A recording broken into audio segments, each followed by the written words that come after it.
Junior came up with foam gear. So guys, when I first fighting with, they were doggy paddling coming in, they're just swinging at each other. So we bought some. I mean, not like we had any money. We'd buy some, would start fighting with that.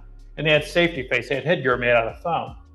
And so we started using that. So we started using what were called built-up gloves. And they were used by interior linemen. They just covered your hand like bag gloves, but your fingers stuck out. So we could trap. So we used that. We used safety face and wore sneakers and got in boxing ring. And one of the first gyms I was in was, we trained at a boxing gym, Rochester Boxing Club in Rochester, Pennsylvania. So we trained there, and we'd get in a ring and fight.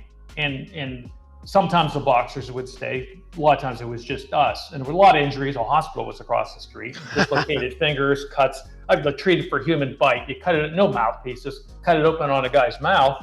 Worst bite you're going to get is a human bite. So you go across the street and get it sewn up and get a tetanus shot. I've had enough of those in my life. So that's how we started fighting. We'd do throws and stuff. No ground combat. I wrestled, but like you use an outside sweep or something like that if you engaged, and threw the guy down.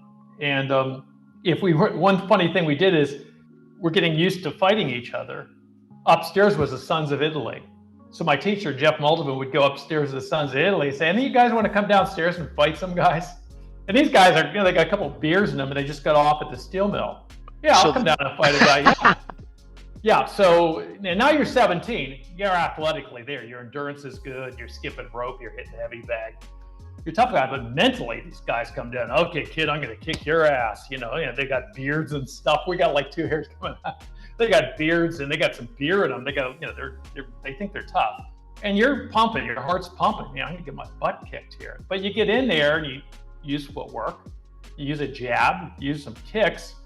About a minute and a half in, they're out of breath. I don't care if they're 25, 35, 45, they're not training, they're drinking beer, they're doing work resting.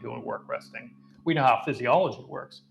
So you just found out they're good for a couple punches, swinging at you and even missing, they're gonna get out of breath. You ever watch I watched Tough Man contests in early 80s, and like 3 punches in, the guys are completely out of breath. They won fights in bars by sucker punching. Yep. Or picking on someone smaller. And then they hit them and they go, oh, they're a tough guy. Then they get in a ring, and we know the difference between a trained fighter and someone who says he can fight, and it's going to go red and bodies are going to drop and all that stuff. So that was some interesting experiences we had. And that's how we started. And then we studied everything. We got James Jim Lee's Wing Chun Kung Fu, written by Bruce Lee, which I think every human on earth has that book. But that was our introduction to Wing Chun. And there was a beauty to it. And then there was like, well, you're really not learning Wing Chun. You're not learning these beautiful positions like, say, Francis Fong would do, who's like, I consider way up here. He's just beautiful as an expression of Wing Chun. But you're seeing Ted Wong and James Jim Lee kind of use boxing. Okay, here comes a jab. He slips a jab, boom, boom, boom. And it was like, wow, it's kind of set up smart here to real fighting. So that was our whole guide for Wing Chun. So then we go, okay, they did this. Okay, put on the helmets, put on the gloves. Let's go and try it out. So that was our test constantly, pressure testing, as we call it nowadays, of seeing if this stuff worked.